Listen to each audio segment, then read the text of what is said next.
But first of all, Ben Bradley, what you've heard so far, will you abide by the decision of the Privileges Committee if they say that they have found that he has misled Parliament, intentionally misled Parliament, and they issue a sanction? Will you abide by it? Well, assuming they can show it's a fair and open investigation into all of this, that'll be what they're aiming to do, then I would have thought that we all would.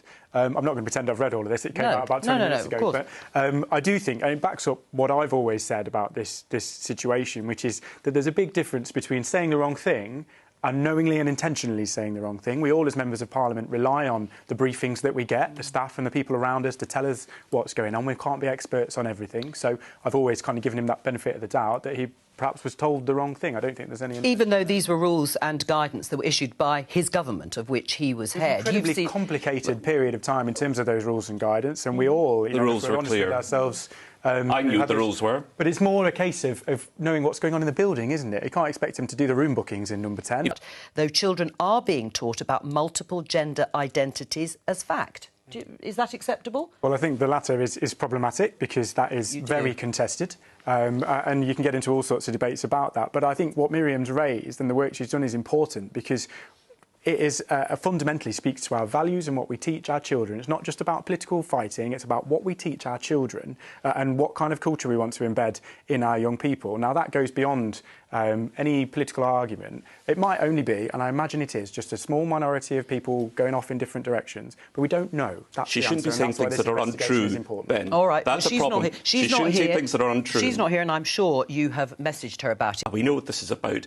It's attacking trans people and trying to heat up a right-wing culture war imported from the States. Ben? What has the graphic sexual lessons for primary school teachers in some of the examples primary school children I've heard got to do with trans rights? Nothing to do with trans rights. She mentioned trans rights a lot in her report. There are also other examples about gender, massive misinterpretations of the Equality Act that are rolled out in our schools. I get these emails from concerned parents. I see examples of content from people like Mermaids or Stonewall rolling out school literature that you would not want your children to read or see. Well, that's your view, John, but the guidance needs to be much clearer. When this was rolled out a few years ago, I was told that parents would have the chance to be consulted on what their children were being taught in their lessons, and that has never happened as far as I can tell. It might be that, and I imagine in the vast majority of schools people would be comfortable, but where there are examples of real sexual content or real age-inappropriate material that's gone out, even in a minority of schools,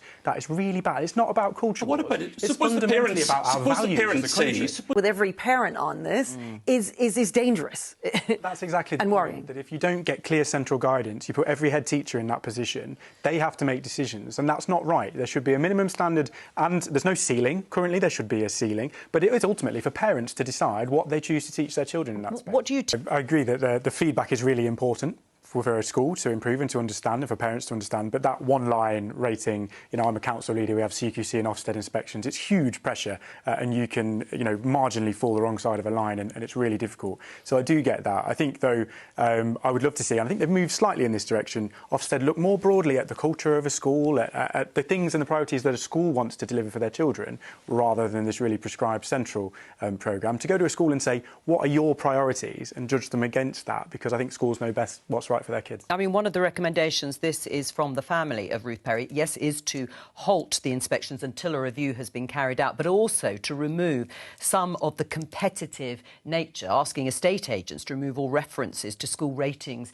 in the area. Do you think these are the sorts of things that might help ease the pressure on schools and head teachers? I just think we need to have a wider conversation about schools, exactly. That you get an Ofsted rating, it's not the be-all and end-all. My favourite school in Mansfield is rated requires improvement, but I think it's brilliant because of the work they do around the broader curriculum, the way they engage with children in a much wider range of things, and they bring in financial education and cooking and all sorts of brilliant, important things.